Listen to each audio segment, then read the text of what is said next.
அன்பு தமிழ் நெஞ்சங்களே, நான் 34 வயது பெண். எங்கள் வீட்டில் 3 குழந்தைகள்.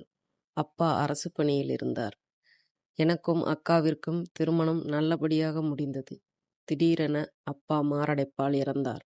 அம்மாவும் அக்காவும் தனியாக இருந்தார்கள். தங்கை படித்துக் கொண்டிருந்தாள். அவர்கள் வீடு தனியாக எடுத்து தங்கியிருந்தார்கள். என் கணவர் அவர்களுக்கு சிறு சிறு உதவிகள் செய்வார். அவ்வப்போது சென்று பார்த்து வருவார். நாட்கள் சென்றது.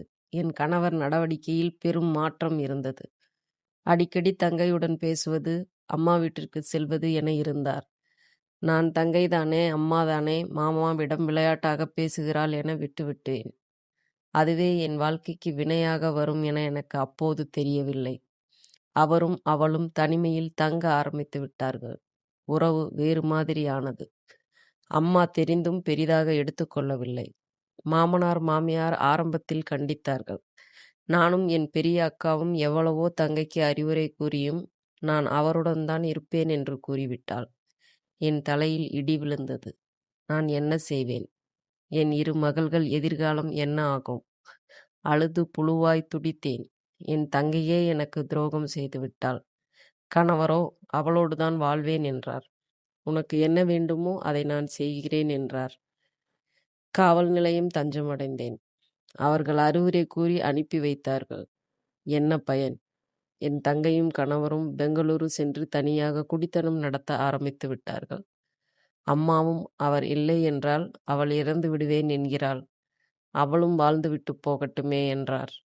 என்ன செய்வேன் நான்? எல்லாம் துரோகம். எல்லா பக்கத்திலிருந்தும் துரோகம். கட்டாயப்படுத்தி ஒருவரோடு எப்படி வாழ்வது? வாழ்க்கையை எப்படி தங்கையோடு பகிர்ந்து கொள்வது? நெருப்பில் நின்றேன். இறுதியாக அனைவரை விட்டு விலக முடிவு செய்தேன். ஆம், விவாகரத்து கொடுத்து விட்டேன். எந்த ஆதரவும் இன்றி தனியே நின்றேன். தனியார் பள்ளி ஒன்றில் வேலைக்கு சேர்ந்தேன். சிறு வீடு எடுத்து நானும் என் பிள்ளைகளும் தங்கினோம். நான் வேலை செய்தது ஒரு கிறிஸ்தவ பள்ளி. என் குழந்தைகள் படிப்புக்கு அவர்களே சிறு சிறு உதவிகள் செய்தார்கள். பிள்ளைகளும் இப்போது நன்றாக படிக்கிறார்கள். என் தங்கையோ சிறு குற்ற உணர்வின்றி என் கணவனுடன் நன்றாகத்தான் வாழ்ந்து வருகிறாள். என் சொந்தங்கள் அனைவரும் அவளை ஏற்றுக்கொண்டு விட்டார்கள். என் அம்மா முதற்கொண்டு.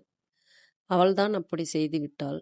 நீ விட்டு கொடுத்து போயிருந்தால் இவ்வளவு பிரச்சனை வந்து இருக்காதே என கூசாமல் என் காதுபடவே பேசுகிறார்கள். என் கணவர் என் குழந்தைகளை கூட பார்க்க வந்ததில்லை. என் தங்கை அனுமதித்ததும் இல்லை. ஆனால் இப்போது பள்ளியிலும் கல்லூரியிலும் சென்று பார்க்க முயற்சித்து வருகிறார். பிள்ளைகள் நீங்கள்